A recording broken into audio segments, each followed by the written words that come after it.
नमस्कार साथियों, कैसे हैं आप लोग। मैं अमित शर्मा एक बार फिर से आप लोगों का स्वागत करता हूं आपके अपने YouTube channel Amit biology classes पर।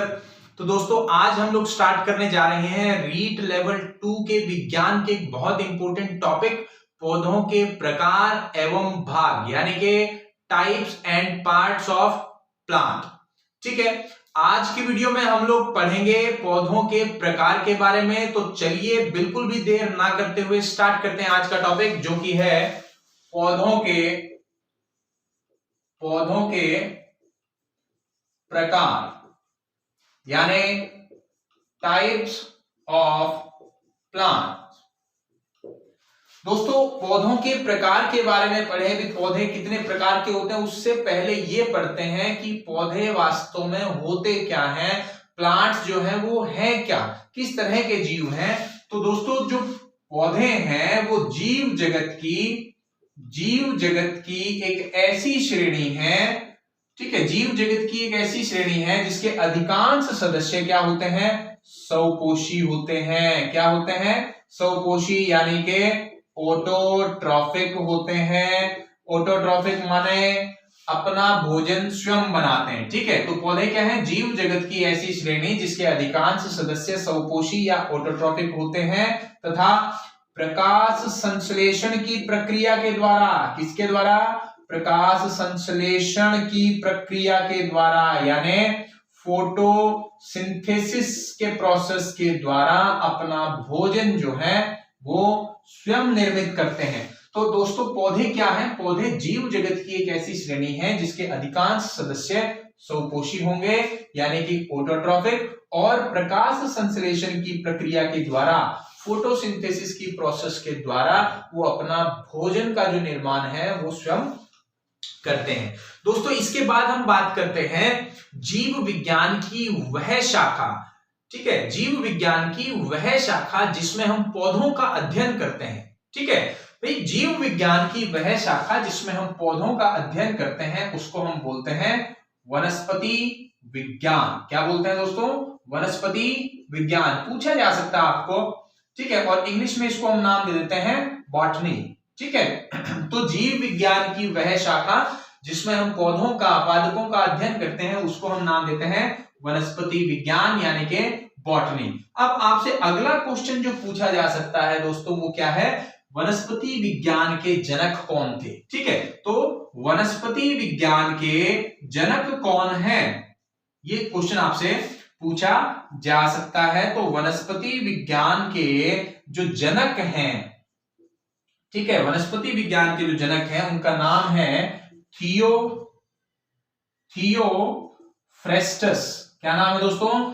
थियोफ्रेस्टस। थियोफ्रेस्टस साहब जो हैं वो वनस्पति विज्ञान के जनक जो हैं माने जाते हैं। ठीक है, फादर ऑफ बॉटनी जो है वो कौन है? थियोफ्रेस्टस है। इसके अलावा दोस्तों, राजस्थान बोर्ड की बुक्स के अंदर कुछ 2-3 पॉइंट्स जो हैं वो ऐसे दे रखे हैं जो इंपॉर्टेंट हैं और उनसे रिलेटेड क्वेश्चंस जो हैं वो रीट में पूछे जा सकते हैं।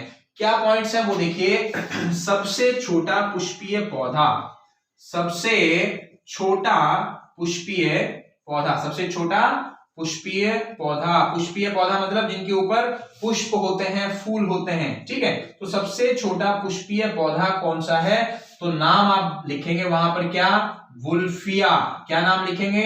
वुल्फिया। वुल्फिया जो है वो विश्व में सबसे छोटा पुष्पीय पौधा है। ठीक है, इसके अलावा दूसरा जो पॉइंट दे रखा है वो है मोटाई में सबसे बड़ा पेड़। ठीक है, मोटाई में, मोटाई के अनुसार, ठीक है, मोटाई में सबसे बड़ा पेड़ जो है, सबसे बड़ा पेड़ किसमें? मोटाई में सबसे बड़ा पेड़ जो है वो कौन सा है दोस्तों? Sequoia dendron giganteum.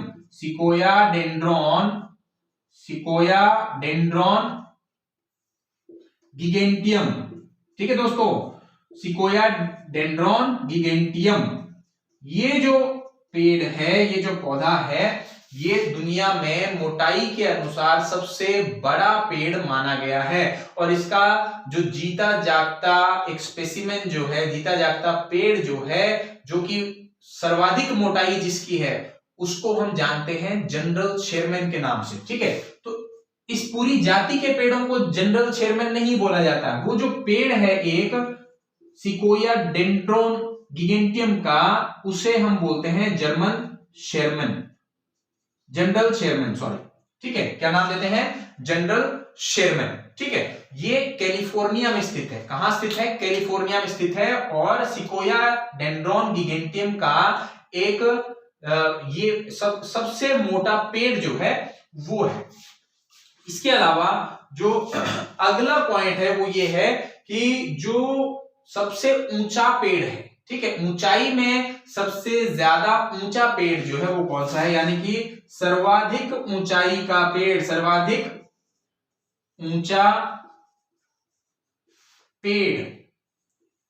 ठीक है दोस्तों, तो ये तो आप लोग जानते ही होंगे कौन सा है, यूकेलिप्टस। कौन सा है? यूकेलिप्टस जो पेड़ है वो सबसे ऊंचा पेड़ माना जाता है। इसे हम अपने आम भाषा में सफेदे का पेड़ बोल देते हैं, सफेदा भी इसको नाम दिया जाता है। ठीक है दोस्तों, तो अभी तक हमने क्या पढ़ लिया कि पौधे वास्तव में है क्या? जीव जगत की एक ऐसी श्रेणी जिसके अधिकांश सदस्य स्वपोषी हैं तथा प्रकाश संश्लेषण की प्रक्रिया के द्वारा अपना भोजन बनाते हैं। दूसरा, जीव विज्ञान की वह शाखा जिसमें पादपों का या पौधों का अध्ययन किया जाता है उसको हम क्या बोलते हैं? वनस्पति विज्ञान या बॉटनी। ठीक है, वनस्पति विज्ञान के जो जनक थे वो कौन थे? थियोफ्रेस्टस। और सबसे छोटा पुष्पीय पौधा कौन सा है? वुल्फिया है।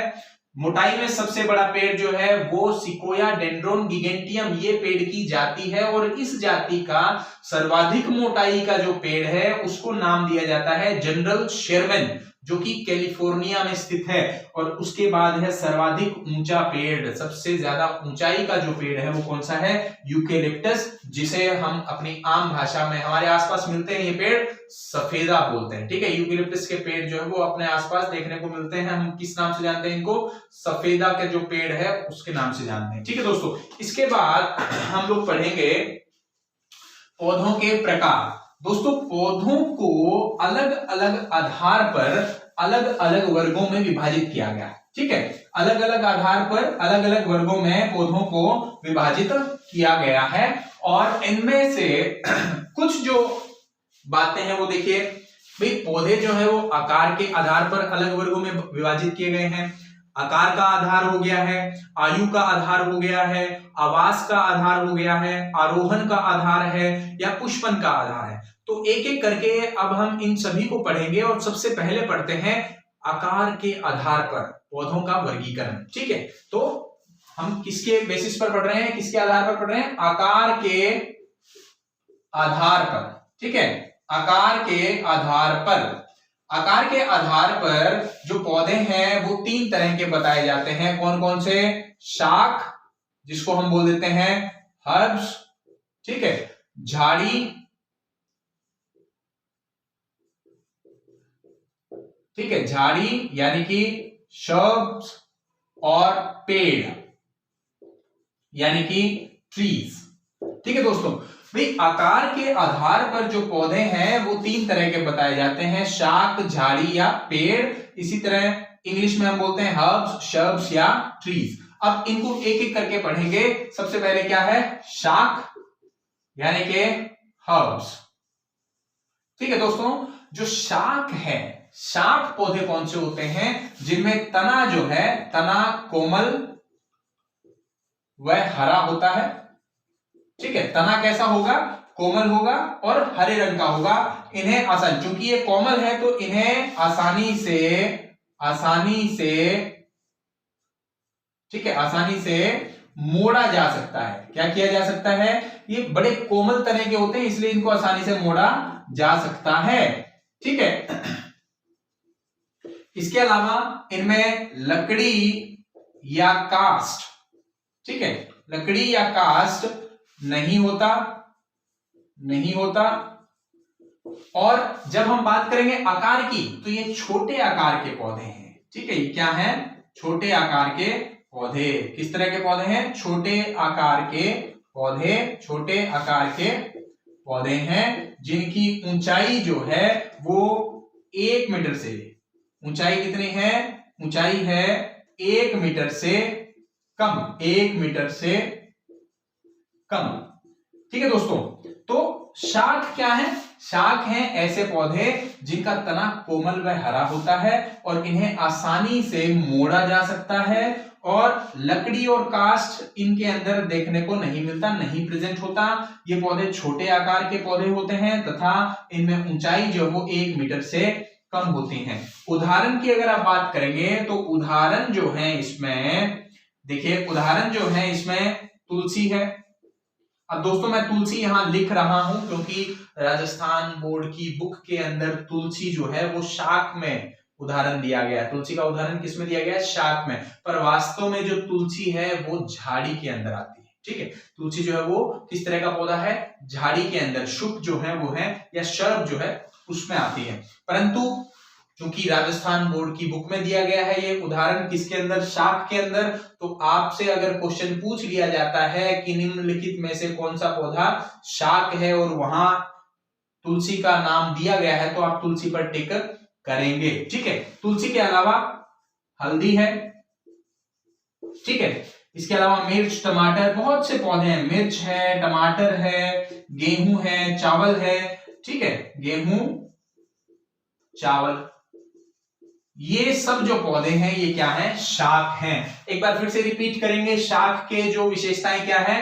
तना जो होगा वो कोमल व हरा होगा जिसे आसानी से मोड़ा जा सकता है। लकड़ी या काष्ठ इसमें नहीं होता। छोटे आकार के पौधे होते हैं। ऊंचाई 1 मीटर से कम है और उदाहरण है जैसे तुलसी, हल्दी, मिर्च, टमाटर, गेहूं, चावल। तुलसी के बारे में मैं आपको बात बता चुका हूं कि वास्तव में ये क्या है? झाड़ी है, परंतु आपकी बुक के अंदर ये क्या है? शाख के अंदर दी गई है। अब आप बोलेंगे कि सर झाड़ी कैसे है? तो आप लोगों ने देखा होगा कि तुलसी की लकड़ी की वो जो मालाएं हैं वो बनती हैं, यानी कि इसके अंदर लकड़ी उपस्थित होती है और अगर जमीन में इस पौधे को लगाया जाता है तो इसकी ऊंचाई 1 मीटर से कहीं ज्यादा बढ़ जाती है। ठीक है, तो तुलसी जो है वास्तव में तो है झाड़ी, परंतु बुक के अकॉर्डिंग चलना है अपने को, अपने नहीं चलानी है, बुक की माननी है तो अपने को क्या करना है? तुलसी पर टिक लगा देना है यदि आपसे ये क्वेश्चन पूछ लिया जाता है। ठीक है, उसके बाद बात करते हैं झाड़ी की। अगला जो टॉपिक है वो क्या है? झाड़ी, यानी कि आकार के आधार पर शाख को हमने पढ़ लिया। अब जो दूसरा ग्रुप है वो पढ़ते हैं, वो क्या है? झाड़ी। ठीक है, दूसरा ग्रुप कौन सा है दोस्तों? झाड़ी। ठीक है, जिसको हम नाम दे देते हैं शर्ब्स। ठीक है दोस्तों, जो झाड़ी है वो छोटे व मध्यम आकार की होती है। छोटे व मध्यम आकार की पौधे हैं, मध्यम आकार के पौधे होते हैं भाई। इनका आकार छोटा व मध्यम आकार होता है इनका। इसके अलावा दूसरा, इनकी जो ऊंचाई है वो 6 मीटर से कम होती है। ऊंचाई 6 मीटर से कम, ऊंचाई 6 मीटर से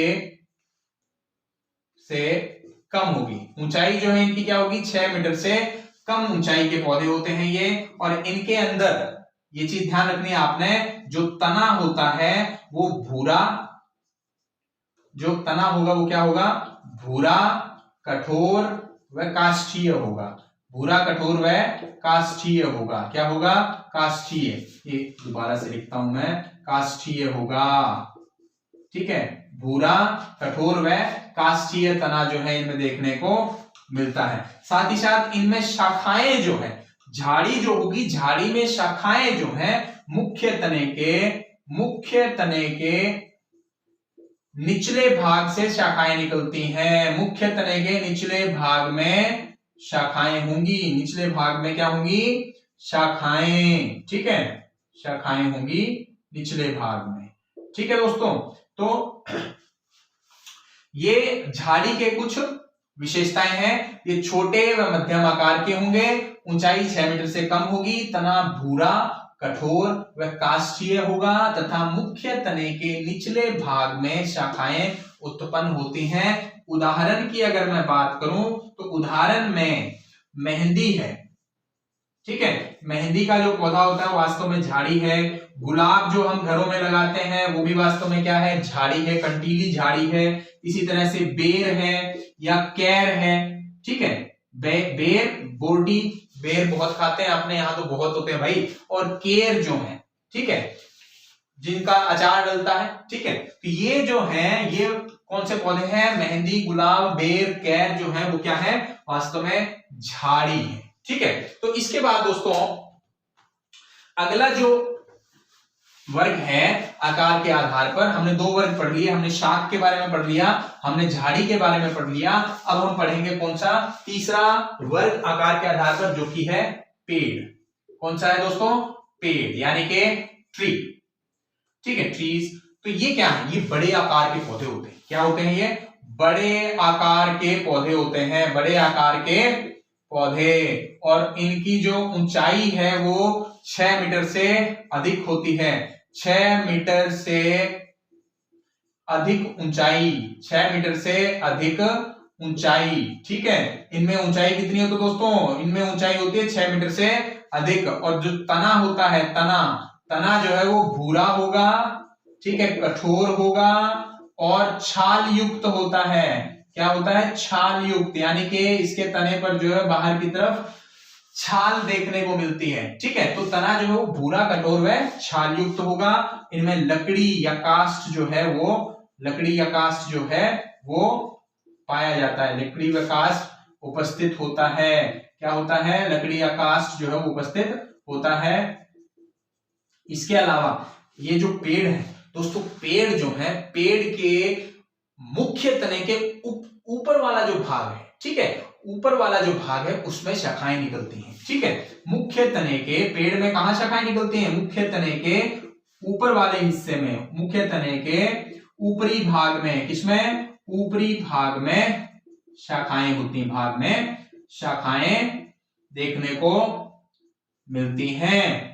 ठीक है भाई, पेड़ जो है वो बड़े आकार के पौधे होते हैं, ऊंचाई जो है वो 6 मीटर से अधिक होती है, तना जो है वो भूरा होता है, कठोर होता है तथा छाल युक्त होता है। इसके अलावा इनमें लकड़ी या काष्ठ जो है वो उपस्थित होता है और मुख्य तने के ऊपरी भाग में शाखाएं देखने को मिलती हैं। अब अगर मैं इनके उदाहरण दूं तो दोस्तों कोई ऐसी नई चीज नहीं है, उदाहरण जो है, आप कोई नई चीज थोड़ी ना बता रहा हूं मैं। बहुत से पेड़ जो है वो आप अपने सराउंडिंग में देखते हैं, जैसे आम है, पीपल है, बरगद है, नीम है, ठीक है, खेजड़ी है, खेजड़ी भी क्या है, पेड़ है, ठीक है, कीकर है। बहुत से पेड़ जो है अपनी सराउंडिंग में देखते हैं। तो पेड़ क्या है, बड़े आकार के पौधे, 6 मीटर से अधिक ऊंचाई होती है, तना भूरा, कठोर व छालयुक्त होता है, लकड़ी काष्ठ जो है वो उपस्थित होता है, मुख्य तने के ऊपरी भाग में शाखाएं होती हैं और उदाहरण जो है वो क्या है, आम, पीपल, बरगद और नीम जो है वो इसके उदाहरण हैं। ठीक है दोस्तों, तो ये थे पौधों का वर्गीकरण था, ये किसके आधार पर, आकार के आधार पर। ठीक है दोस्तों, आकार के आधार पर हमने 3 तरह के जो पौधे हैं वो पढ़े, शाख जिनको हम बोलते हैं हर्ब्स, झाड़ी जिनको हम बोलते हैं शर्ब्स, और पेड़ जिनको हम बोलते हैं ट्रीज। ठीक है, अब हम बात करते हैं अगला जो वर्गीकरण है, अगला जो वर्गीकरण है वो है आरोहण के आधार पर। किसके आधार पर, आरोहण के आधार पर।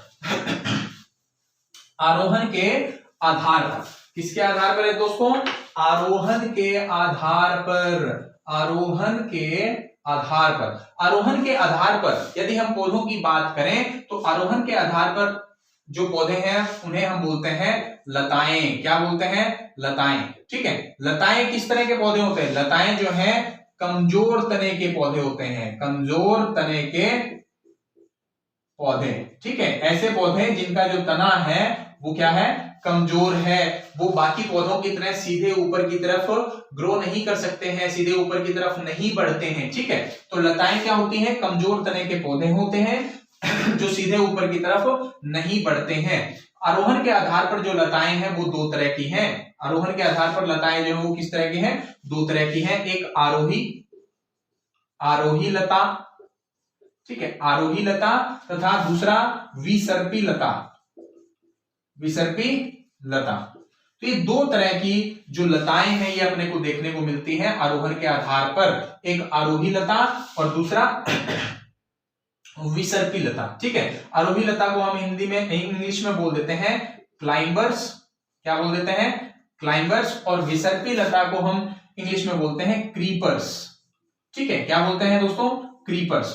आरोही को क्लाइंबर्स और विसर्पी को क्रीपर्स। देखिए अंतर क्या है दोनों में, अंतर देखिए दोस्तों, जो आरोही लता है, आरोही लता जो है वो सहारे की सहायता से, सहारे की सहायता से ऊपर की तरफ बढ़ सकती है, सहायता से ऊपर चढ़ती है। ठीक है, आसपास कोई सहारा होगा, आसपास कोई दूसरी झाड़ी होगी, पेड़ होगा, पौधा अगर है, या आपने आर्टिफिशियली कोई सहारा जो है वो लगा दिया है, बाड़ लगा दी, उसके ऊपर जो है चढ़ गई है। ठीक है, तो ऐसी जो लताएं होंगी जो सहारे की सहायता से ऊपर चढ़ती हैं, उनको हम क्या बोलते हैं? आरोही लता बोलेंगे। किस तरह की लता होगी वो? आरोही लता। जबकि विसर्पी लता, विसर्पी लता जो है ऊपर नहीं चढ़ती है, ये ऊपर की तरफ नहीं चढ़ती हैं। ठीक है, ये ऊपर की तरफ नहीं चढ़ती हैं,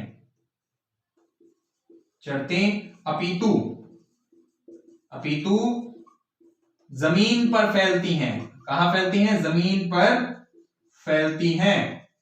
देखिए दोस्तों, आरोही लता जो थी वो सहारे की सहायता से ऊपर चढ़ रही थी, लेकिन विसर्पी लता जिनको क्रीपर बोलते हैं वो ऊपर की तरफ नहीं चढ़ती हैं, वो क्या करती हैं? जमीन पर फैलती हैं। ठीक है, ये क्या करती हैं? जमीन पर फैलती हैं और काफी जगह घेर लेती हैं, काफी जगह घेरती हैं। ठीक है दोस्तों, ध्यान रखना है, ये जो आरोही लता है वो सहारे की सहायता से ऊपर चढ़ती है, जबकि विसर्पी लता जो है ये ऊपर नहीं चढ़ेगी। ये क्या करेगी? ये जमीन पर फैल जाएगी और काफी बड़े एरिया को घेर लेती है। ठीक है, तो काफी जगह को घेर लेती है। ठीक है, फिर आरोही लता जो है, आरोही लता में सहारे की सहायता से ऊपर चढ़ने के लिए कुछ स्पेशल संरचनाएं जो है वो पाई जाती हैं, जैसे प्रतान है। ठीक है, प्रतान जिसको हम इंग्लिश में बोल देते हैं टेंड्रिल। ठीक है, तो टेंड्रिल जो है, प्रतान पाए जाते हैं। ठीक है, पाए जाते हैं किनमें? आरोही लताओं में। ठीक है दोस्तों, जो आरोही लताएं हैं उनमें सहारे को पकड़कर ऊपर की तरफ चढ़ने के लिए स्पेशल संरचनाएं, स्पेशल स्ट्रक्चर्स प्रेजेंट होते हैं, जिनको हम प्रतान या टेंड्रिल बोलते हैं इंग्लिश में, ये पाए जाते हैं। जबकि इनके अंदर प्रतान नहीं होते,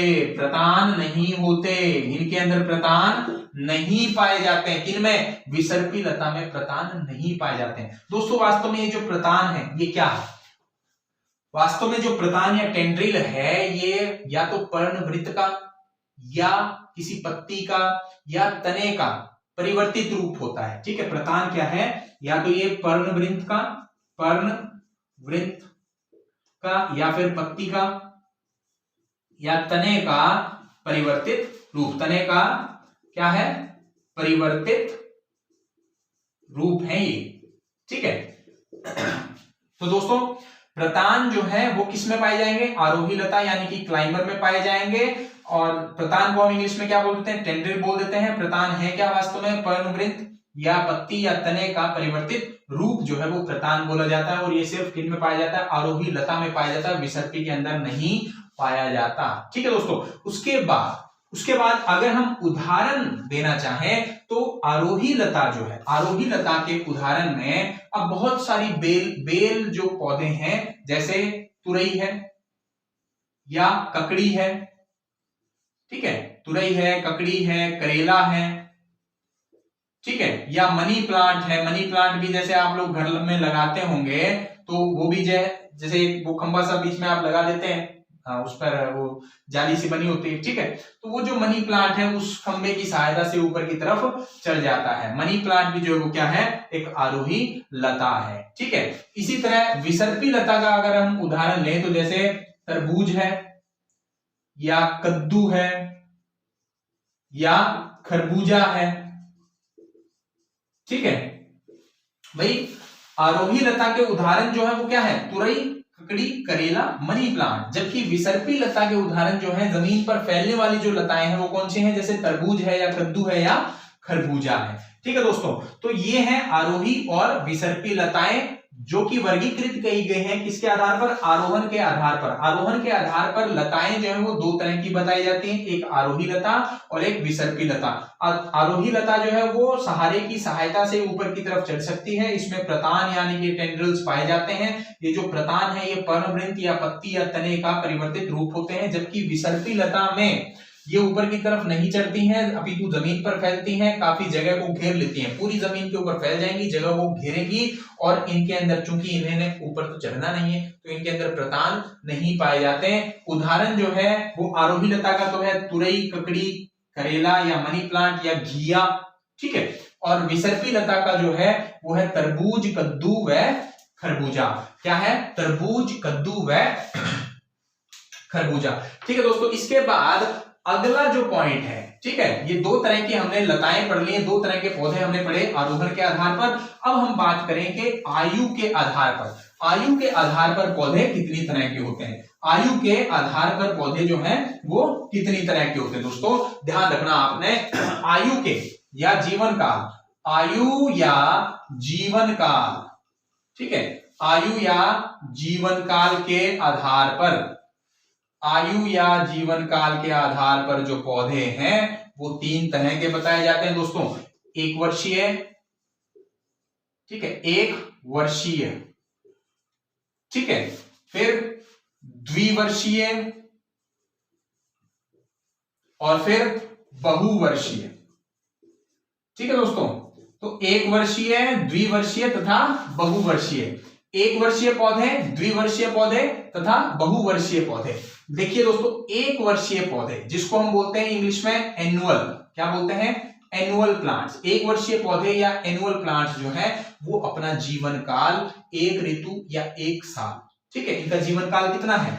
जीवन काल, हमने आधार किसको माना? हमने आयु या जीवन काल को आधार माना है, तो हम सिर्फ जीवन काल की बात करेंगे। जीवन काल जो है वो एक वर्षीय पौधे में या तो एक ऋतु, ठीक है भाई, ये एक ऋतु में अपना जीवन काल पूरा कर लेगा या फिर एक साल, ठीक है। तो एक वर्षीय पौधे जो हैं वो एक वर्षीय पौधे का जीवन काल कितना होता है? या तो वो एक ऋतु में अपना जीवन काल पूरा कर लेगा या एक साल के अंदर वो अपना जीवन काल पूरा कर लेगा। द्विवर्षीय पौधे को हम बोलते हैं बाइनियल, बाइनियल प्लांट्स, ठीक है, बाइनियल प्लांट्स। इनका जीवन काल जो है दोस्तों, इनका जीवन काल दो ऋतुएं, या तो दो ऋतु में अपना जीवन काल पूरा करेगा, दो ऋतुओं में, ठीक है, या फिर 2 वर्षों में, ठीक है दोस्तों। या तो ये अपना जो जीवन काल है वो 2 ऋतुओं में पूरा करेगा या फिर 2 वर्षों में पूरा करेगा। जबकि बहुवर्षीय पौधों का जो, यानी जिनको हम बोलते हैं पेरिनियल, क्या बोलते हैं? पेरिनियल प्लांट्स, ठीक है, पेरिनियल प्लांट, जैसे कि बहुवर्षीय, बहुवर्षीय का मतलब भी समझ गए होंगे, जो कई सालों तक जीवित रहे, कई सालों तक जो है वो अपना जीवन काल बनाए रखेंगे। तो जीवन काल जो है, जीवन काल क्या होगा दोस्तों? 2 से अधिक वर्ष, 2 से अधिक वर्ष, 2 से अधिक वर्षों का इनका जीवन काल, ठीक है दोस्तों। तो 2 से अधिक वर्ष का इनका जीवन काल देखने को मिलता है दोस्तों। आयु या जीवन काल के आधार पर जो पौधे हैं वो कितने तरह के हैं? 3 तरह के, एक वर्षीय, द्विवर्षीय और बहुवर्षीय। एक वर्षीय पौधों का जीवन काल एक ऋतु या एक साल, द्विवर्षीय पौधों का यानी कि बाइनियल पौधों का जीवन काल 2 ऋतुएं या 2 वर्ष, और बहुवर्षीय यानी कि पेरिनियल प्लांट्स का जो जीवन काल है 2 से अधिक वर्ष माना गया है। अब इनका उदाहरण जो है वो हमें पढ़ना है। क्या है? उदाहरण पढ़ना है भाई। एक वर्षीय जो पौधे हैं वो कौन कौन से हैं? देखिए, मक्का, ज्वार, बाजरा, सरसों, ठीक है दोस्तों। मक्का, ज्वार, बाजरा, सरसों, ठीक है, मक्का, ज्वार, बाजरा, सरसों। इसको याद करने के लिए ट्रिक बता रहा हूं मैं आपको। देखिए, एक वर्षीय है, किस तरह के पौधे हैं? एक वर्षीय पौधे हैं, और उदाहरण कौन कौन से हैं? मक्का, ज्वार, बाजरा, सरसों। तो एक छोटा सा सेंटेंस आपको याद करना है, मान जा एकर बाजेगा सिर पर या सर पर, ठीक है दोस्तों। ये एक चीज आपको ध्यान रख लेनी है, ठीक है। मान जा एकर बाजेगा सिर पर या सर पर। सिर पर लिख दो, सर पर लिख दो, आसान है। मान जा एकर बाजेगा सिर पर। देखिए, मान का मैं से मक्का, मैं से मक्का, मान का, जय का ज्वार, जा का जय जो है वो ज्वार, एकर, ये जो एकर वर्ड है ये एक वर्षीय के लिए यूज में लाया जा सकता है। मान जा एकर में, मान का मैं जो है वो मक्का, जा का जैसे ज्वार, एकर से एक वर्षीय पौधे, बाजेगा का बाजरा और सरसों का सर। ठीक है, तो मांजा एकड़ बाजेगा सर पर। तो मांजा एकड़ का मतलब है कि एक वर्षीय पौधे में मक्का, जवार, बाजरा, सिर यानी कि सरसों। ठीक है, मेरे ख्याल से ये ट्रिक आपको समझ में आ गई होगी। मक्का, जवार, बाजरा, सरसों वगैरह जो है वो एक वर्षीय पौधे हैं। द्विवर्षीय पौधों के उदाहरण देखिए। द्विवर्षीय पौधों के जो उदाहरण हैं वो है जैसे प्याज, पत्ता गोभी और गाजर। ठीक है, प्याज, पत्ता गोभी और गाजर। अब इसके लिए जो ट्रिक है वो देखिए, प्याज, पत्ता गोभी, गाजर इसके उदाहरण हो गए और कौन से, द्विवर्षीय पौधों के। तो ट्रिक देखिए, ट्रिक क्या है इसकी, ट्रिक है देखा प्यार पतिगा। भाई देखा प्यार पतिगा, प्यार पतिगा। ठीक है, देखा प्यार पतिगा, ये चीज भी आपको ध्यान रखना है। द्विवर्षीय के द से देखा का द मैच करना है, फिर प्याज का प्यार हो जाएगा, पत्ता गोभी का पति हो गया और गाजर का गा। ठीक है, तो देखा प्यार पति गा। ठीक है, आप बड़े आसानी से याद कर सकते हैं। द्विवर्षीय पौधों के लिए जो ट्रिक है वो क्या है, देखा प्यार पति का, देखा का द से द्विवर्षीय, प्यार के प्या से प्याज, पति के पत्ता गोभी, पति से क्या हो गया पत्ता गोभी और गा से क्या हो गया गाजर। ठीक है दोस्तों, इसके बाद देखिए उदाहरण है बहुवर्षीय पौधों के। उदाहरण बहुवर्षीय पौधों के जो उदाहरण है वो देखिए, चीड़ है, नीम है और बरगद है। ठीक है, चीड़, नीम और बरगद। ठीक है, इसके लिए ट्रिक आपको क्या याद रखनी है दोस्तों, ट्रिक जो है बड़ी आसान है। बहु, ठीक है, यहां से हम उठा लेंगे क्या, बहु, चीड़ से ची, नीम से नी और बरगद से बर।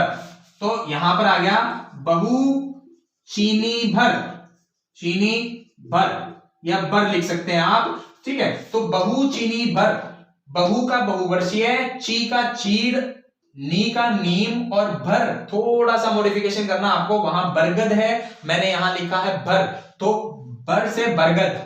ठीक है, भर से बरगद। ठीक है दोस्तों, तो आयु या जीवन काल के आधार पर हम लोगों ने पढ़े 3 तरह के पौधे, एक वर्षीय, द्विवर्षीय, बहुवर्षीय, यानी कि एनुअल, बाइनियल और पेरिनियल। ठीक है, जीवन काल की अगर हम बात करें तो एक वर्षीय जो वो एक ऋतु या एक साल के लिए, द्विवर्षीय जो है वो 2 ऋतुओं या 2 वर्षों के लिए, और बहुवर्षीय जो है वो 2 से अधिक वर्षों के लिए उनका जीवन काल होता है। उदाहरण जो है वो एक वर्षीय में हमने ट्रिक के साथ मान जा एकड़ बाजेगा सिर पर। ठीक है, तो मांजा का मक्का और ज्वार, एकड़ का एक वर्षीय, बाजेगा का बाजरा, सिर का सरसों। ठीक है, और दूसरा द्विवर्षीय में उदाहरण जो है वो है देखा प्यार पति का, तो देखा का द से द्विवर्षीय, प्यार का प्या से प्याज, पति का पत्ता गोभी और गा का गाजर। इसी तरह बहुवर्षीय पौधों के लिए जो ट्रिक है वो क्या है, बहु चीनी भर, यानी कि बहुवर्षीय चीड़, नीम और बरगद। ठीक है दोस्तों, इसके बाद हम लोग बात करते हैं आवास के आधार पर। अगला जो पॉइंट है दोस्तों वो क्या है, आवास के आधार पर पौधों के प्रकार। आवास के आधार पर पौधों के प्रकार। ठीक है दोस्तों, किसके आधार पर, आवास के आधार पर। ठीक है, तो अगला जो पॉइंट है वो क्या है, आवास के आधार पर। आवास यानी कि हैबिटेट, जिसको हम क्या बोल देते हैं इंग्लिश में, हैबिटेट। ठीक है, तो आवास के आधार पर, हैबिटेट के आधार पर अगर हम पौधों की बात करें तो ये 2 तरह के हैं, एक जलीय पौधे, ठीक है, और दूसरे जो स्थलीय पौधे हैं। ठीक है, एक जलीय पौधे और दूसरे स्थलीय पौधे। जलीय पौधे और स्थलीय पौधे, जलीय पौधे और स्थलीय पौधे। ठीक है, जलीय पौधे और स्थलीय पौधे। जलीय पौधे, आवास क्या हो गया, आवास हो गया जल। ठीक है, जल के स्रोत, जो जल स्रोत होंगे उनके अंदर ये पाए जाते हैं, जैसे नदी में या झील में या तालाब में या समुद्र या सागर में, ठीक है। तो ये जो जलीय पौधे हैं ये जल के स्रोत में पाए जाते हैं, यानी कि नदी में, झील में, तालाब या सागर में। इनको इसीलिए जलोदभिद भी बोल देते हैं। क्या बोल देते हैं? जलोदभिद। ठीक है दोस्तों, क्या नाम दे देते हैं इनको? जलोदभिद का नाम दे दिया जाता है। इन पौधों की खास बात क्या है? ये चूंकि जल के अंदर पाए जाते हैं, ठीक है, जल के अंदर पाए जाते हैं, पूर्णतया जल के अंदर है, तो पौधों के अंदर जो जड़ें होती हैं वो उनका काम होता है जल को अवशोषित करना, ठीक है। जमीन के ऊपर जो पौधे पाए जाते हैं उनके अंदर जड़ें मिलती हैं और जड़ों का काम होता है मिट्टी में से पानी को अवशोषित करना। चूंकि ये जो पौधे हैं जलीय पौधे, ये पाए ही किस में जा रहे हैं? जल के अंदर। तो इनके अंदर जड़ें जो है वो जल अवशोषण का कार्य नहीं करती हैं और जड़ें जो है इनमें क्या होती हैं? जड़ें जो है, जड़ें अल्प विकसित होती हैं। क्या होती हैं? अल्प विकसित जड़ें, ठीक है। जो जड़ें हैं वो क्या है? अल्प विकसित होती हैं। क्या होती है दोस्तों? अल्प विकसित, ठीक है। जड़ें जो है वो अल्प विकसित होती हैं, ठीक है। और साथ ही साथ इनमें उत्प्लावकता के लिए, उत्प्लावकता, ठीक है, उत्प्लावकता के लिए वायु कोश बने होते हैं। के लिए क्या होते हैं? वायु कोश बने होते हैं। क्या होते हैं दोस्तों?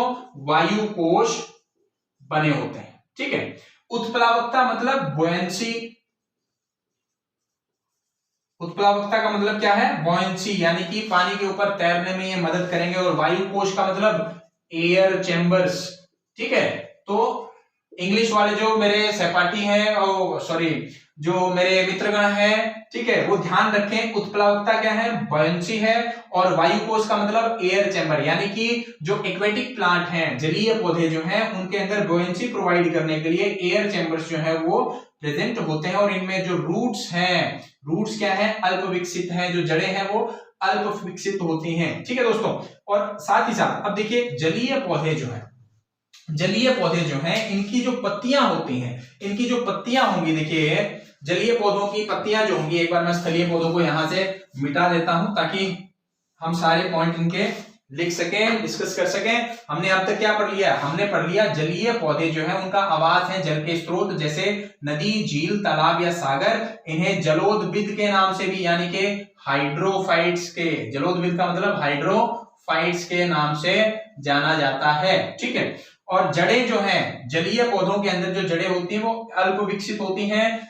और साथ ही साथ उत्प्लावकता के लिए इनमें वायु कोश पाए जाते हैं। Air chambers are present for providing buoyancy, ठीक है। इसके बाद जो इनमें पत्तियां होंगी, पत्तियां जो हैं वो विच्छेदित होती हैं। क्या होती हैं? विच्छेदित पत्तियां, विच्छेदित या रिबन की तरह, किसकी तरह? रिबन की तरह की पत्तियां होती हैं, ठीक है। जो पत्तियां होंगी किनमें? जलीय पौधों में जो पत्तियां होंगी वो किस तरह की होंगी? विच्छेदित। विच्छेदित का मतलब डाइसेक्टेड। क्या है? डाइसेक्टेड, ठीक है। काफी पतली होंगी और डाइसेक्टेड, कटी फटी सी होंगी और रिबन की तरह होंगी, या फिर किस तरह की होंगी? रिबन की तरह। ऐसा क्यों होता है दोस्तों? जो पत्तियां हैं वो विच्छेदित या रिबन की तरह क्यों होती है? क्योंकि जल का जब प्रवाह होगा तो ये जो पत्तियां हैं उस जल को बड़े आराम से वहां से गुजर जाने देंगी। अगर वो जल के प्रवाह को रोकेंगी तो पौधे को नुकसान होगा। इसलिए जो पौधा है वो किस तरह की पत्तियों के साथ होता है? विच्छेदित या रिबन की तरह की पत्तियां जो है इनमें देखने को मिलती हैं। अब जो जलीय पौधे हैं, जलीय पौधे जो हैं इनके भी आगे प्रकार बताए जाते हैं। जलीय पौधों के भी आगे प्रकार बताए जाते हैं, जिनमें है स्तयी पौधे, जलमग्न पौधे तथा उभयचारी पौधे। उभयचारी पौधे, ठीक है। सतही हो सकते हैं जलीय पौधे, जलमग्न हो सकते हैं, उभयचारी हो सकते हैं। सतही मतलब फ्लोटिंग, ठीक है। सतही का मतलब जो सतह पर पाए जाते हैं, ठीक है। जल की सतह पर जो उपस्थित होंगे वो सतही है, यानी कि फ्लोटिंग। जलमग्न का मतलब जल के अंदर डूबे हुए, जल के अंदर डूबे हुए, यानी कि सबमर्ज्ड, ठीक है। क्या है? सबमर्ज्ड, जल के अंदर डूबे हुए। और उभयचारी, उभयचारी का मतलब जो जमीन और जल दोनों के अंदर रह सकते हैं, यानी कि किनारों के आसपास जो पौधे लगे होंगे, ठीक है। तो उभयचारी का मतलब है एम्फीबियस। किस तरह के पौधे? एम्फीबियस प्लांट्स, ठीक है। तो सतही, जलमग्न और उभयचारी पौधे कितने तरह के हैं जलीय पौधे? सतही हो सकते हैं, जलमग्न हो सकते हैं और उभयचारी हो सकते हैं। दोस्तों जो उदाहरण है इनके, जैसे सतही पौधे का जो उदाहरण है, सतही पौधे का जो उदाहरण है वो है जलकुंभी। ठीक है, सतही पौधे का जो उदाहरण है वो कौन सा है दोस्तों? इस तरफ मैं लिख देता हूं, जरा इसको रब कर देता हूं मैं, मेरे ख्याल से ये आप लोग नोट कर चुके होंगे। ठीक है, उदाहरण मैं इस तरफ लिख देता हूं ताकि आपको दिखे बोर्ड पर आराम से। तो जो सतही पौधे होंगे, सतही पौधे कौन से हैं? जलकुंभी है, जैसे कौन से? जलकुंभी। जलकुंभी जो है, जिसको हम वाटर हयासिंथ भी बोल देते हैं। क्या बोल देते हैं? Water hyacinth. ठीक है दोस्तों, क्या नाम दे देते हैं? वाटर हयासिंथ जलकुंभी को। तो वो कहां पाया जाता है? जल की सतह के ऊपर तैरता रहता है। देखा होगा अपने गांव में जोड़ों के अंदर या तालाबों के अंदर जो जलकुंभी है वो फैली पड़ी है। इसको टेरर ऑफ बंगाल भी बोलते हैं, इसको बंगाल का आतंक के नाम से जाना जाता है जलकुंभी को। ठीक है, दूसरे हैं जलमग्न पौधे। जलमग्न पौधे, जलमग्न पौधे का जो एग्जाम्पल है वो है हाइड्रीला। ठीक है, कौन सा पौधा है जी? हाइड्रीला। ठीक है, हाइड्रीला। ठीक है दोस्तों, तो जलमग्न यानी कि जो जल के अंदर डूबे हुए पाए जाते हैं। ठीक है, तो ये कौन सा पौधा है? हाइड्रीला। ठीक है दोस्तों, तो हाइड्रीला जो है वो जलमग्न पौधा है। और उभयचारी पौधा, उभयचारी पौधा दोस्तों राजस्थान बोर्ड की बुक में उभयचारी पौधा या एम्फीबियस प्लांट का जो उदाहरण दिया हुआ है वो दिया हुआ है वेलिसनेरिया। कौन सा दिया हुआ है? वेलिसनेरिया। वेलिसनेरिया। ठीक है दोस्तों, जिसको हम यहां लिख सकते हैं इंग्लिश में ऐसे, वेलिसनेरिया। वेलिसनेरिया। तो राजस्थान बोर्ड की जो बुक है उसमें उदाहरण दे रखा है वेलिसनेरिया का। ठीक है दोस्तों, यहां पर एक गड़बड़ है। गड़बड़ क्या है कि वास्तव में जो वेलिसनेरिया पौधा है, वास्तव में जो वेलिसनेरिया पौधा है वो है जलमग्न पौधा। वास्तव में क्या है? ये जलमग्न पौधा है। राजस्थान बोर्ड की बुक में गलती से शायद इसे उभयचारी पौधे में का उदाहरण बताया गया है। ठीक है दोस्तों, लेकिन ये वास्तविकता में क्या है? वेलिसनेरिया है। और यहां पर गड़बड़ हमें परेशानी क्या आ सकती है कि हमसे अगर पूछा जाए कि उभयचारी पौधे का कोई उदाहरण दें, तो हमें उनमें से, उन ऑप्शन में से टिक करना पड़ेगा क्या? वेलिसनेरिया। गलत होने के बावजूद भी हमें किस पर टिक लगाना पड़ेगा? वेलिसनेरिया पर लगाना पड़ेगा, क्योंकि बोर्ड की बुक यही बोल रही है। ठीक है, तो वेलिसनेरिया जो है वो उभयचारी का एग्जाम्पल बताया गया है, परंतु वास्तविकता में जो वेलिसनेरिया है वो क्या है? जलमग्न पौधा होता है। और वेलिसनेरिया की जो पत्तियां हैं, वेलिसनेरिया की पत्तियां रिबन की तरह की होती हैं। ठीक है, वेलिसनेरिया की पत्तियां रिबन की तरह देखने को मिलती हैं। अब बात आ जाती है, अभी एक एग्जाम्पल और दे दो सर। फिर अगर ये वेलिसनेरिया जो है, वेलिसनेरिया जो है ये अगर गलत दिया हुआ है तो इसका सही उदाहरण जो है वो क्या होगा? तो सही उदाहरण के तौर पर आप लिख सकते हैं रेननक्यूलस। ठीक है, या बटर कप का पौधा भी बोल देते हैं हम। क्या बोल देते हैं? बटर कप का पौधा, बटर कप। ठीक है, butter cup, butter cup plant, butter cup plant. ठीक है, इसका जो वैज्ञानिक नाम है वो है रेननक्यूलस। क्या नाम है? रेननक्यूलस। रेननक्यूलस। ठीक है जी, तो ये एक उदाहरण मैं एक्स्ट्रा आपको यहां करवा देता हूं ताकि आपका जो ज्ञान है वो बना रहे। परंतु ये चीज आपने ध्यान रखनी है कि यदि रीट में क्वेश्चन आ जाता है उभयचारी पौधा कौन सा है, तो उभयचारी पौधा जो है वो आपने सिलेक्ट करना होगा वेलिसनेरिया ही। ठीक है, तो ये हैं जलीय पौधे। ये क्या है? जलीय पौधे हैं। इसके बाद आवास के आधार पर दो तरह के जो पौधे हमें बताए गए थे, जलीय पौधे और स्थलीय पौधे में से जलीय पौधे हमने पढ़ लिए हैं। एक बार फिर से हम रिपीट कर लेते हैं। जलीय पौधे जो है वो क्या है? जल के स्रोत यानी कि नदी, झील, तालाब आदि में पाए जाते हैं, सागर आदि में पाए जाते हैं। इनके अंदर जो जड़ें हैं वो अल्प विकसित होती हैं, इन्हीं को जलोद्भिद भी बोला जाता है। और जो जलीय पौधे हैं इनके अंदर अल्प विकसित जड़ों के अलावा इनमें उत्प्लावकता के लिए वायु कोश उपस्थित होते हैं। तब पत्तियां जो है इनकी क्या होती हैं? विच्छेदित या फिर रिबन की तरह की होंगी। उदाहरण जो है वो 3 अलग अलग तरह के जलीय पौधे जो आपको बता रखे हैं। एक स्तही पौधे, स्तही जलीय पौधे जो है फ्लोटिंग एक्वेटिक प्लांट्स में जलकुंभी यानी कि वाटर हयासिंथ जो है इसका उदाहरण है। जलमग्न में हाइड्रिला जो है वो इसका उदाहरण है। और उभयचारी में मैंने आपको दो बता दिए, एक वेलिस्नेरिया जो राजस्थान बोर्ड की बुक बोल रही है, और दूसरी तरफ बटरकप या रेनिकुलस का पौधा जो वास्तविकता में क्या है, उभयचारी पौधा है। ठीक है, इसके बाद हम पढ़ेंगे क्या, स्थलीय पौधे। इसके बाद क्या पढ़ेंगे दोस्तों, स्थलीय पौधे। ठीक है, अब अगला जो पॉइंट है वो क्या है, स्थलीय पौधों का पॉइंट है। ठीक है, तो स्थलीय पौधे दोस्तों आप जैसे जान ही गए होंगे, जलीय पौधे वो थे जो जल में पाए जाते थे। ठीक है, तो स्थलीय पौधे कौन से होंगे, जो स्थल पर पाए जाते हैं। ठीक है, स्थल के ऊपर जो पौधे पाए जाते हैं। ठीक है दोस्तों, ये क्या है, स्थलीय पौधे यानी कि टेरेस्ट्रियल प्लांट। ठीक है, इनको इंग्लिश में क्या बोलते हैं, टेरेस्ट्रियल प्लांट्स, टेरेस्ट्रियल प्लांट्स। ठीक है दोस्तों, क्या बोलेंगे, टेरेस्ट्रियल प्लांट्स, स्थलीय पौधे। ये जमीन पर पाए जाते हैं, जमीन पर मिलते हैं या जमीन पर उगते हैं। ठीक है दोस्तों, हमारे चारों तरफ देखिए जलीय पौधे कभी कभार सिर्फ जल के स्रोत के आसपास ही हमें दिखेंगे या जल के अंदर हमें दिखेंगे, लेकिन हमारे चारों तरफ कई सारे पौधे ऐसे हैं या ज्यादातर पौधे ऐसे ही हैं जो क्या है, स्थलीय पौधे हैं, जो जमीन पर उगते हैं, जमीन पर पाए जाते हैं। ठीक है, और ये 3 प्रकार के बोले जाते हैं, 3 प्रकार के क्या है, 3 प्रकार के हैं। ठीक है दोस्तों, एक है समोद्भिद। क्या है, एक समोद्भिद, एक समोद्भिद जिसको हम बोल देते हैं मीजोफाइट्स। क्या बोल देते हैं दोस्तों, मीजोफाइट्स। ये जो समोद्भिद हैं, समोद्भिद या मीजोफाइट्स जो हैं,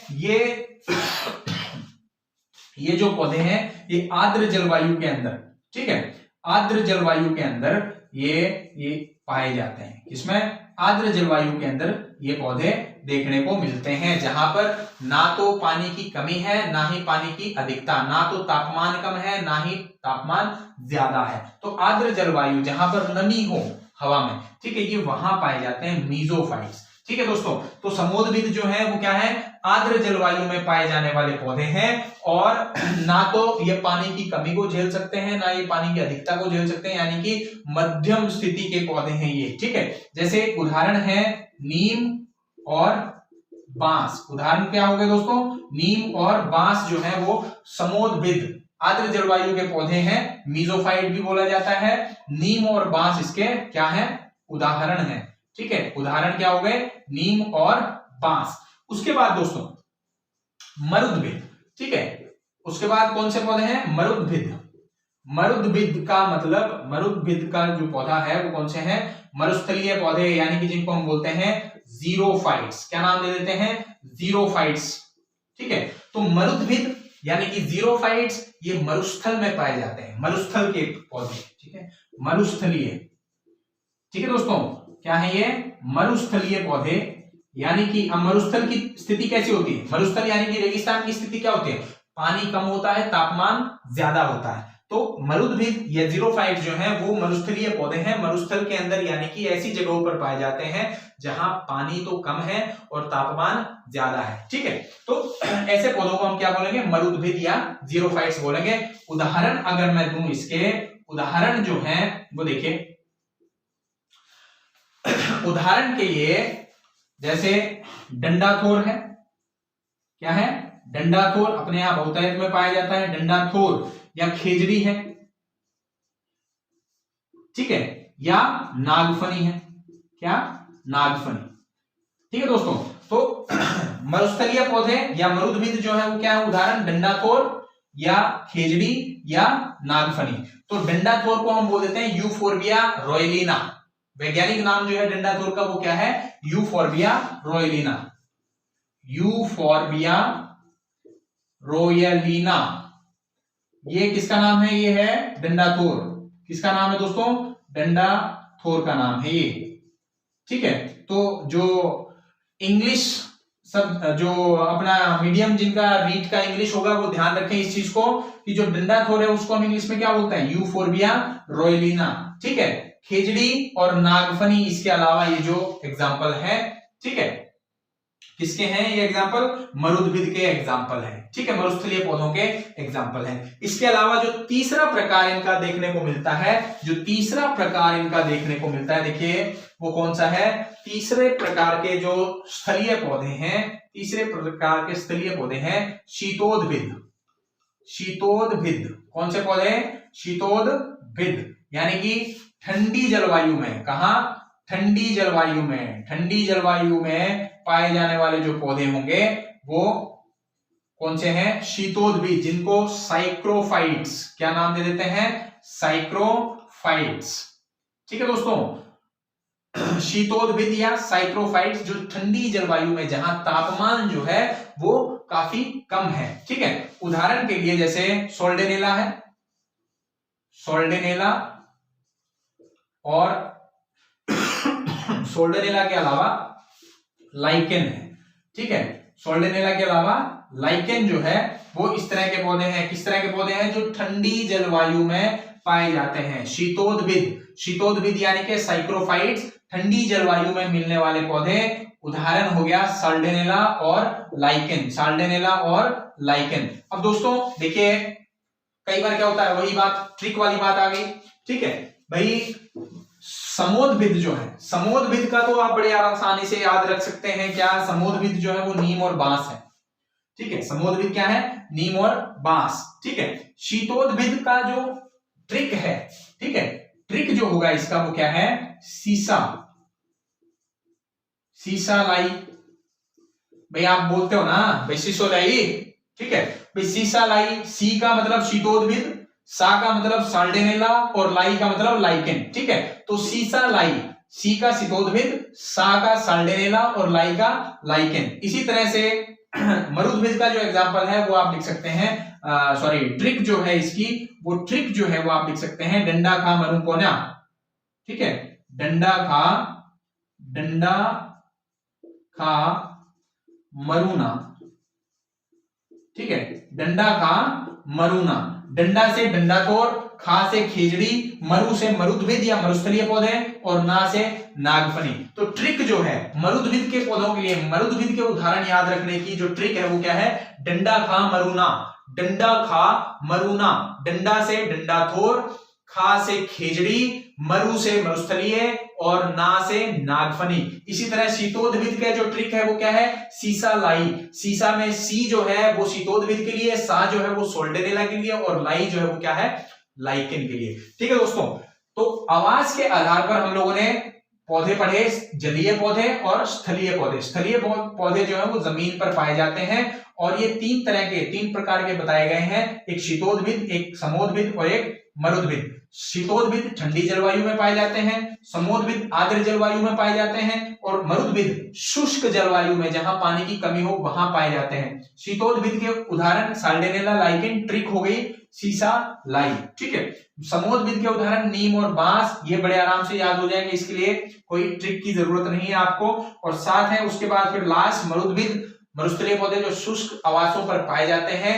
ट्रिक है डंडा का मरुना, ठीक है, डंडा से डंडा तोड़, खा से खेजड़ी, मरु से मरुस्थलीय, और ना से नागफनी, ठीक है दोस्तों। इसके बाद लास्ट जो है भाई पुष्पन के आधार पर, ठीक है भाई, पुष्प हैं अगर पौधे में तो पुष्पीय, और अगर पुष्प नहीं पाए जाते हैं पौधे के अंदर, यदि पौधे के अंदर पुष्प नहीं पाए जाते हैं तो उनको हम बोलते हैं अपुष्पीय पौधे। तो लास्ट जो वर्गीकरण है वो किसके आधार पर है? पुष्पन के आधार पर। किसके आधार पर? पुष्पन के आधार पर। तो दो तरह के पौधे, पुष्पीय पौधे, और दूसरी तरफ कौन से हैं? अपुष्पीय पौधे। एक पुष्पीय पौधे और दूसरी तरफ क्या है? अपुष्पीय पौधे। अब बड़े आराम से आप समझ गए होंगे ये क्या है? फ्लावरिंग प्लांट्स हैं। कौन से प्लांट्स हैं? फ्लावरिंग प्लांट्स, ठीक है। और दूसरी तरफ क्या है? Non flowering plants. कौन से? Non flowering plants. तो पुष्पीय पौधे और अपुष्पीय पौधे। अब किसके आधार पर बांटा गया? पुष्पन के आधार पर। नाम से ही पता लग रहा है पुष्पीय मतलब पुष्प उपस्थित हैं, पुष्प होते हैं।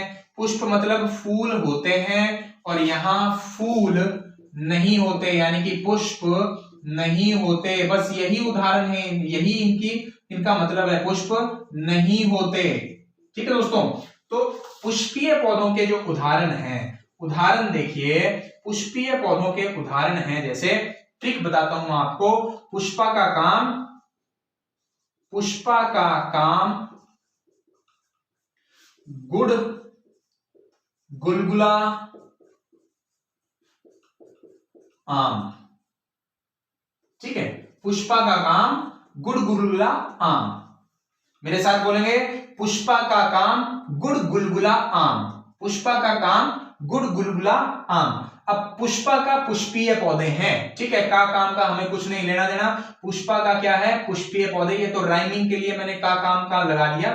तो पुष्पा का काम, ठीक है, गुड़ का गुड़हल, ठीक है, गुड़ का क्या हो गया, गुड़हल, ठीक है, गुल का गुलमोहर, गुल का गुलमोहर, गुला का गुलाब, और आम का अमलतास। ठीक है, आम का अमलतास। ठीक है, तो ट्रिक क्या होगी, पुष्पीय पौधों की पुष्प होते हैं, इनका ये विशेषता क्या है, इन पौधों की पुष्प होते हैं। और उदाहरण के लिए जो ट्रिक है वो है, पुष्पा का काम गुड़ गुलगुला आम। तो पुष्पा मतलब पुष्पीय, गुड़ का गुड़हल, गुल का गुलमोहर, गुला का गुलाब, और आम से अमलतास। वैसे आम जो फल है वो भी क्या है, पुष्पीय पौधे का ही फल है, तो आम भी आप ध्यान रख सकते हैं, कोई बात नहीं, वरना आप आम से अमलतास जो है वो ध्यान रख सकते हैं। और अपुष्पीय जो पौधे हैं, इनके जो उदाहरण हैं, अपुष्पीय पौधों के उदाहरण में आप रखेंगे, जैसे मॉस है, ठीक है, मास और फर्न। ठीक है दोस्तों, एक मास और एक फर्न, तो आप माफ याद रख सकते हैं, माफ। ठीक है, जो ट्रिक है अपुष्पीय पौधों के लिए क्या है, माफ। ठीक है, पुष्पीय पौधों के लिए था, थोड़ा लंबा हो गया ये। पुष्पा का काम गुड़ गुलगुला आम। ठीक है, पुष्पा का काम गुड़ गुलगुला आम। पुष्पा पुष्पीय पौधे, गुड़ गुड़हल, गुल गुलगुला का गुल से गुलमोहर, गुला से गुलाब, और आम से अमलतास। जबकि अपुष्पीय पौधे जिनमें पुष्प नहीं पाए जाते हैं, उनके उदाहरण है माफ से एक तरफ मां से मास, और फै से फर। ठीक है दोस्तों, तो ये थे विभिन्न प्रकार के पौधे जो हमने अलग अलग वर्गीकरण के हिसाब से पढ़े। हमने पढ़ा आकार के आधार पर, हमने पढ़ा आरोहण के आधार पर, हमने पढ़ा आयु या जीवन काल के आधार पर, हमने पढ़ा आवास के आधार पर, और सबसे अंत में हमने पढ़ा अभी पुष्पन के आधार पर। ठीक है दोस्तों, तो उम्मीद करता हूं आपको ये जो वीडियो है इसमें आपके पॉइंट्स क्लियर हुए होंगे, और मैंने कुछ जो ट्रिक बताई हैं वो आपकी हेल्प करेंगी उदाहरणों को याद करने में। ठीक है, तो अगर आपको ये जो मेरी वीडियो है ये पसंद आई हो तो प्लीज लाइक करें वीडियो को, अपने जो कमेंट्स हैं वो शेयर करें, साथ ही साथ इस वीडियो को भी शेयर करें, और प्लीज थोड़ा मोटिवेशन मिलता रहे इसके लिए, जब आप वीडियो पर आ ही गए हैं तो प्लीज चैनल को सब्सक्राइब भी करें। ठीक है, अपनी अगली वीडियो में पौधों के भाग के ऊपर जो मैं वीडियो लेकर के आऊंगा, उस वीडियो में फिर आपसे मिलता हूं। तब तक के लिए thank you, have a great day.